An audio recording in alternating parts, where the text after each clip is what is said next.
everyone. I'd like to call this meeting to order. Welcome to this regular meeting of the Budget and Finance Committee for Monday, October 19th, 2015. I'm Paul Krikorian, joined by my colleagues Bob Blumenfield and Paul Koretz, and we're ready to begin. I'd like to begin with general public comment. Is there any general public comment? There is no general public comment is closed. I'd like to propose members as consent items, items 4, 5, 8, 9, and 10. Are there any cards on items 4, 5, 8, 9, or 10? No, there are not. Public comment on those items is closed. Members, any questions or comments about those items? No. I would propose them for approval on consent. Seeing no objection, those matters are approved on consent. Or, well, 4 is noted and filed, 5 and 8, the recommendations are approved, 9 and 10 are noted and filed. That brings us to our closed session items, 1, 2, and 3. Do we have any cards on those items? No, we do not. Comment on those items is now closed. Oh, yeah. Before we go on, Mr. Kretz, I understand item 7, we're going to be continuing if you don't have any objection to that? No, that would be great. Okay, so we'll continue that item. So that leaves us with our closed session items. And okay, raise your hand if you're here on something other than a closed session item. Okay. Still have item 6, right? What's that? You still have item 6. Yeah, we're going to come back to item 6. We're going to come back to item 6 when we're done with closed session. All right, so I think it's probably easier if we take closed session in here then, if you don't mind. So we'll go proceed to closed session with item number 1. We'll be quick this time, I promise.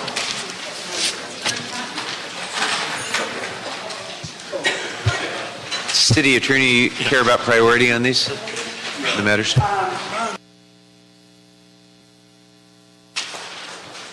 All right, we're back in open session. Thank you very much for your patience. We're ready to go on item number 6.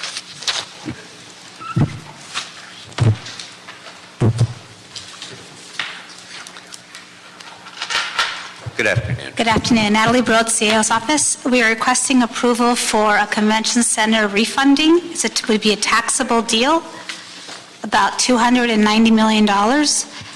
We would be refunding the 2008 A's, which is about $278 million, and the 1998 A Staples, which is about $25 million. Those are already taxable.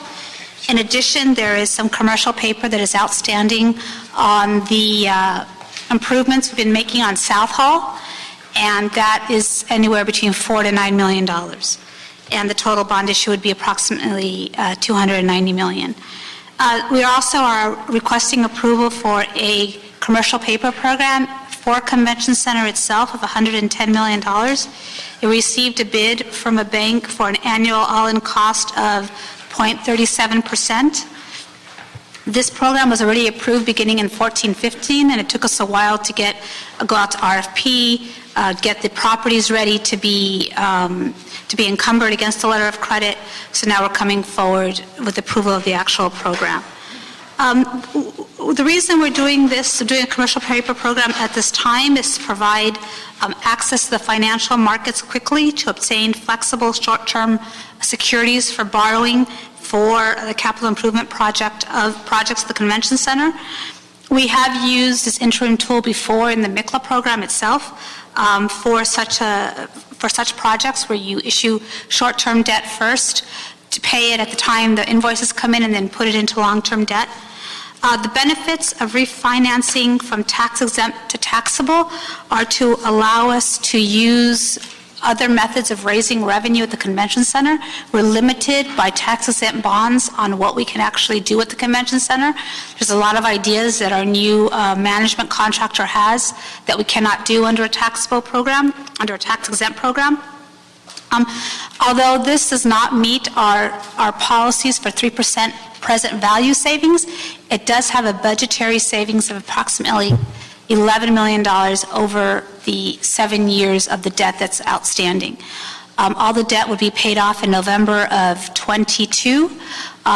Currently, the debt goes out to 24, so we're actually shortening the debt a little bit, and we're able to do that because there is some cash being infused into this refunding. We're putting in the $12 million in a reserve fund that we currently have. The market no longer tells us we need a reserve fund, so we save ourselves 10% right then and there, and we also have some old bond proceeds that are still around that we're putting into the deal.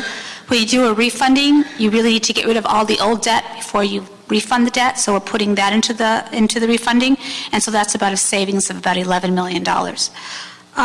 With this refunding, the JPA that currently is the authority would be dissolved, and that would happen anyway in 2027 when the bonds were actually gone. One of the reasons that we needed to do this was because there are only 9 years left in the authority itself. And because of that, the bank would not do a commercial paper program. So we either had to extend the authority by another 25 years or move everything into the financing authority, which is on the general fund side, which is MICLA. Because of the expansion, we're not quite sure which of the buildings, facilities will be touched. So by aligning it with MICLA, it also allows us easier access to other general fund properties in case we have to substitute properties for the expansion itself. So with that, I'm here to answer any questions that you may have on this refunding. You mentioned that going from tax exempt to taxable allows the opportunity for additional uses. Those primarily involve revenue-generating, non-convention center uses, right? Correct. So advertising, signage, things like that that can derive revenue from the convention center that right now we cannot do at all unless it's convention center related. Is that right? Correct. And there's also this really weird rule that says that we cannot sign a contract for more than 55 days.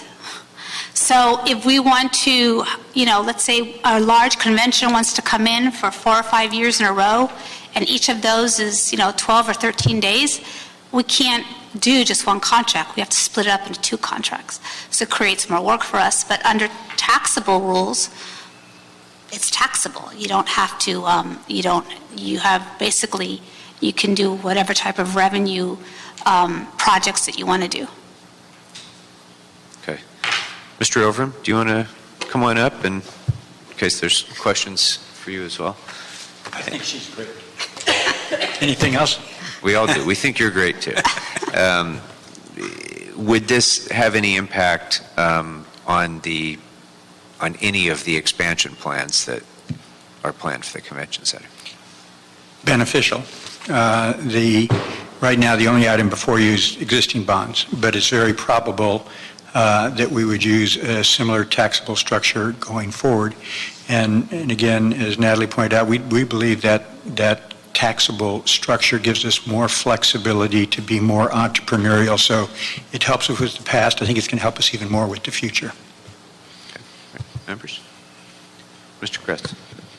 So is there any downside to switching to taxable bonds? What was the advantage to non-taxable? At the time that the tax-exempt financing was done, rates were very low on the tax-exempt side, and taxable was very high. There was almost 400 points difference. In today's market, because interest rates are so low, the taxable market has dropped below in rates of what the tax-exempt rate currently is on the bonds that we have. So when we look at the market, we know that there will be savings just because rates are so low. So when we started looking at this a year ago, we realized, oh my goodness, we have an opportunity to spend about the same amount of money on the bonds, $48 million a year, and do it on a taxable basis with more revenue opportunity. So that was the analysis that we went through. And one of the reasons that we're supportive of moving on with this is I don't know when interest rates are going to go back up. I know they're going to go back up, but the longer we wait, the greater the probability that rates are going to go up. And so it's this unique moment in time that taxable rates are so close to tax-free rates that we have this window of opportunity. Yeah, there's only about 20 to 30 basis points, bips between the 2 rates. We know that the Federal Reserve is meeting next week. We also know that they probably will not raise rates. That's what I was told this morning by a group of bankers. and this is really funny why they think there's not, because there's no press conference being announced after the Federal Reserve meets. So there's no press conference, there's no news to report, which means no interest rate hike. Whatever, okay. So that's the conventional wisdom. So we know we have this opportunity to move into taxable. Give those, we hired a private manager for a reason, to give us opportunities to increase our revenue at the convention center. And they have some very good ideas, but we're limited on what we can do by the tax law. And this is also, you said, a benefit of X millions of dollars to the general fund as well over 7 years, we believe, based on market conditions, about 11.7 million. So we would have paid, I think we have a chart on page, I think it's on page 9 of the report, that we show that the current lease payment would be $332.7 million till 2025. To 2023, it would be $321 million, so it's about $11.7 million, based on the interest rates that we did when we did the report. Interest rates have been fluctuating a little bit, so we're hoping to get around $11 million of savings over the life of the bonds. But it's based on market condition, but there will be some savings. I just can't guarantee there'll be 11.7. It'll be close, though, because rates have not gone up. So if we move fast, it'll be something in that range. If Correct. we're only 10 million, it's still... 9 to 11, It's all positive, it sounds like, and gives us We think so. flexibility to do a lot of other revenue-generating things with the property. We know the county did an $80 million deal, taxable, recently, very similar to ours, smaller, obviously, 80 million, lease revenue, very similar to our deal. They did fairly well in the market. They're the most comparable to us. Sacramento did a deal, but I don't consider myself comparable to Sacramento. I'm snobby that way. So I think that we'll do well in the market. The city of Sacramento. The city of Sacramento, I apologize. Just want to make We love the state legislature. Well, no, we love the state legislature. I just, we're... Some of us have spent more time in Sacramento than we might have liked. But, So I think based on what we're hearing, we have 3 very good firms. Bank of America is the underwriter. We have Jeffries, which is a middle-sized firm, and Loop, which is a smaller-sized firm, and the 3 of them seem to think that we'll do very well. I mean, we don't like to flatter ourselves too much, but we're the city of LA. We have good credit. People buy our bonds. Mr. Bloomfield. Yeah, first, I didn't think it was possible for taxable bond rates to be lower than tax-exempt bond rates, but I guess You're right. it's not possible, or it is. Well- Obviously, it is. No, I'm saying they're not today. I mean, the tax-exempt rate is still lower than the taxable rate It's closer. today. It's just Close. closer. It's not the lower, rate that we right? paid in 2008 is higher than the rate I'm going to get on the taxable today. See what I'm saying? Okay. So I misheard. I thought you said No. the taxable rate was lower than the tax-exempt rate, and I didn't think that was possible. Yeah, I don't know if it is or not. I think you're right. I've never seen that I've never happen. seen that either. Because it's based on treasuries, so you're right. but we're Yeah. close. We're very close. Yeah, They were very close. Okay, good. So Yeah. I misheard that because I was trying to understand how that could Yeah. possibly happen. And if it did, a whole lot of other things would unravel. And Well, treasuries have been very volatile the last year. yeah. They've gone from 1 point something to 2 point something and then back down again closer to 2. I mean, it's But been if very that were to happen, volatile. we would do a lot of other refunding and Well, we have been. financing of. I mean, if that's, anyway, I don't think it's physically possible to happen. So, but great, it's close and it's lower than what we paid before. But of course, if that were the only benefit, we could just refi into another tax-exempt bond and get a greater savings. Correct. So we're not just doing it for the delta in bond ratings because we could get a lower rating. We're doing it because there's flexibility. So it's not the money we're saving, the $11 million. We could probably save more money if we refied into a tax-exempt bond. So I don't want us to have our eyes open thinking the purpose of this is to save money, because it's not. The purpose of refinancing is to save money, and we should do that regardless. But the choice between taxable and non-taxable is only based on the fact that you need the flexibility to do these entrepreneurial things. You're exactly Correct. correct. And the debt policy actually has something that's called a non-economic reason for doing a refunding. So we mentioned that in the report. We don't meet the 3% threshold. It's somewhere in the 1% or even lower threshold of Could you savings. explain- You mentioned that the 3% present value savings, Right. and I didn't understand what that, could you explain that a little bit more? What that policy is? So the debt- Pilot. So the debt policy talks about 3 different ways that you can evaluate a refunding. The first is this 3% of present value savings, and that's moving forward the value of money over the life of the bonds. Do you meet a 3% threshold? And all the refundings that we brought before you, we always meet that 3%. It's usually higher than The that. assumption is the 3% is the transaction costs and everything else, so it's not worth it if it's not at least 3%. Correct. And that's pretty much industry standard. Right. Some do 4, we tend to do 3. So the other one is there's a model called the call option model. It talks about 70% of the present value over the life of the bonds. We don't meet that criteria either. So when we looked at this financing, we looked at the reasons why we want to do this, we looked at the non-economic reasons. That's what started this discussion is, we started getting emails from the department saying, we want to do this, we want to do that. I'm saying, well, you can't do that. It's tax-exempt bonds. So when we looked at how we were able to refund this, we looked to the debt policy that said non-economic reasons. Although in this case, it's not really non-economic reasons, it's the fact that there are some savings, it just doesn't meet the policy savings. We don't have more than 3% worth. Correct. What is the percentage savings for? I think that in here it's something close to between 1% and 2%. I think it's fairly low. I'm sorry, I didn't bring my cheat sheet with me that says that, but it's not. If we're saving $10 million. Out of 300 million, 300 and some million. Yeah. Okay. All right, so we're doing it for the non-economic reasons. We wouldn't Correct. just be going refinance route on this to tax exempt if we wanted to just get that 11 million because it's not worth the transaction cost. That's exactly right. I mean, I think that if you were doing a tax exempt financing, it'd be a lot greater than 11 million. It'd be closer to 20 million savings. And when we say non-economic, it's non-economic as it pertains to the bonds. We believe it's economic as it pertains to the flexibility. Right. Is the flexibility of We'll make more money. concessions and those kinds of things. Correct. I want to be clear. So when we do our analysis for a bond deal, we look to the debt policies, right? So we look at the debt policies, we look at how and why we can refund, and we give you the reason of why we can or can't do it. What Bud is talking about is that when we did the analysis of what's the best way of doing the refunding for the convention center, we looked at our possibilities of being able to raise additional revenue at the convention center. And because these were not being able to be done under tax-exempt reasons, right, we looked to the taxable debt, right? The fact that taxable debt is very low right now, that the interest rates are low, gave extra value to what we were doing. And we're still going to have transaction costs that'll probably eat up that $11 million. Well, that would be net. That's a net number. The 11 million is a net number.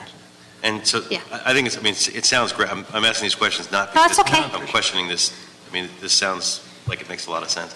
But could you tell us a little bit more about some of the non-economic benefits, the kinds of things that we're going to be able to do with this taxable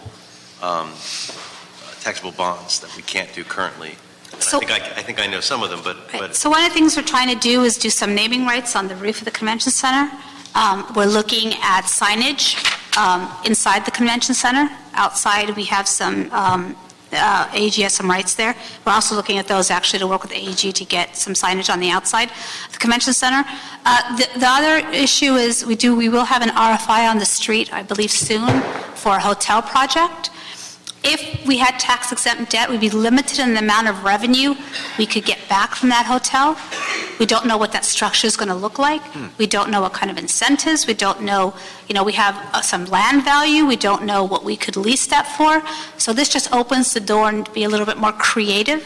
One of the instructions that we also received from the mayor and council when we went forward with the expansion was looking at public-private partnerships, someone to help us raise revenue there.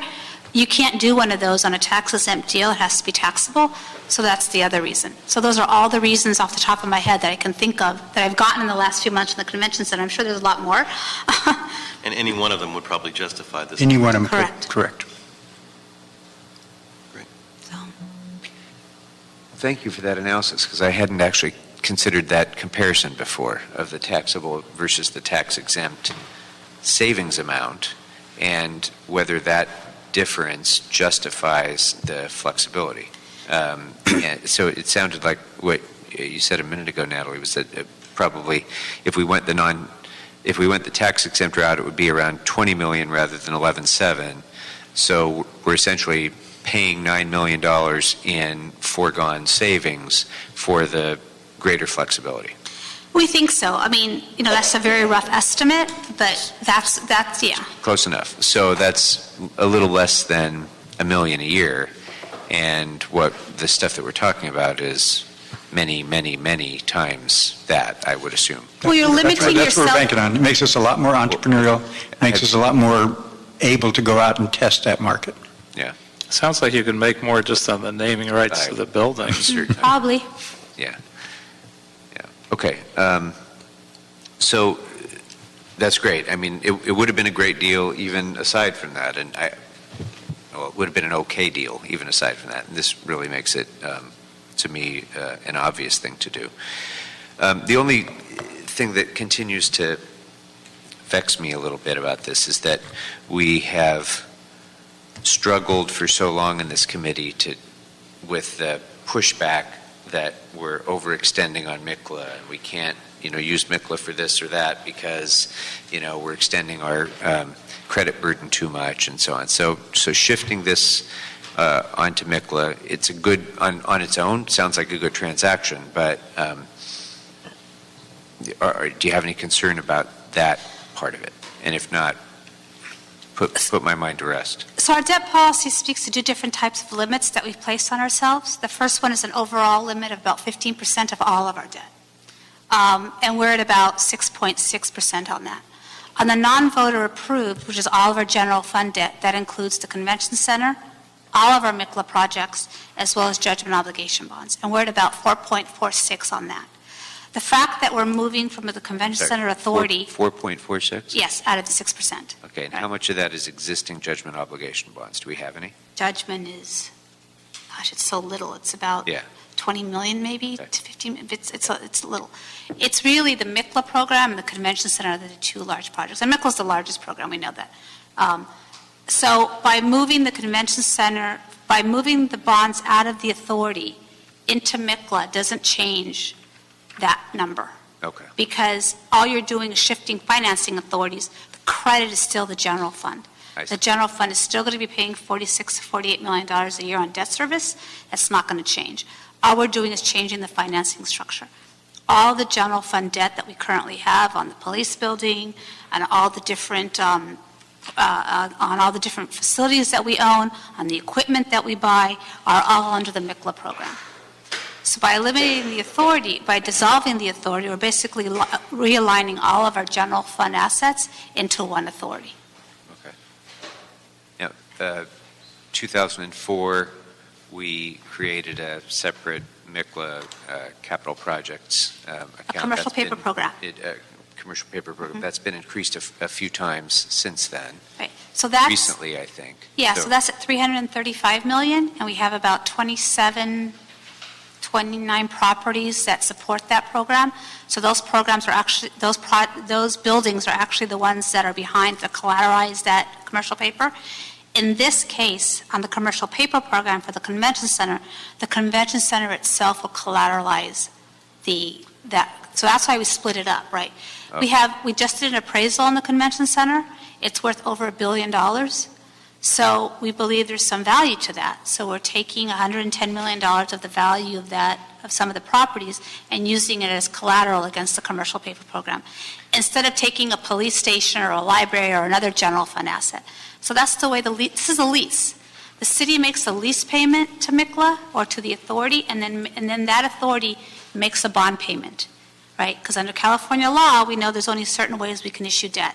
So this is actually a lease. That's why in the budget, you'll see it called a lease payment.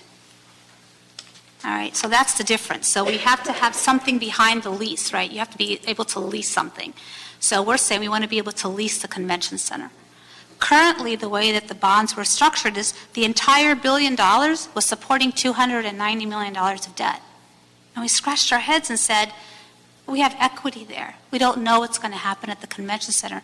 Let's move all the equity onto one piece of property only onto the South Hall, and use that for the bonds, for the $290 million. And then take 3 other properties the parking lots and use it for the commercial paper program as a collateral behind that.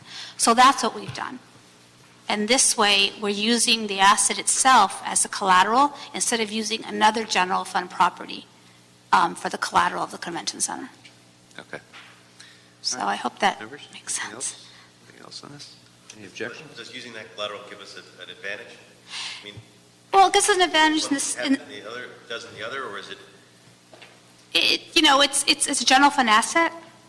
It doesn't really, it just frees up properties on other general fund properties for other things. So if you decide you want to do X to a library or X to a building, right, it won't be tied up at the convention center, right?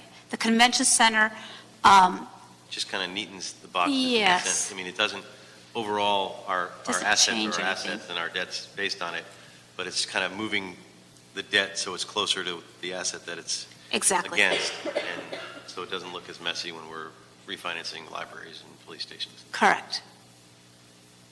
Okay, anything further? If there's no objection, it'll be the action of the committee to approve the recommendation. Thank you very much. And the ordinances, right? And resolutions. The resolutions and the ordinances. Approve the CAO's recommendations contained within the report. So all of the recommendations included in the report. Thank you. All right. Is there anything else before the committee? No, that clears the desk. All right. Thank you very much. We are adjourned.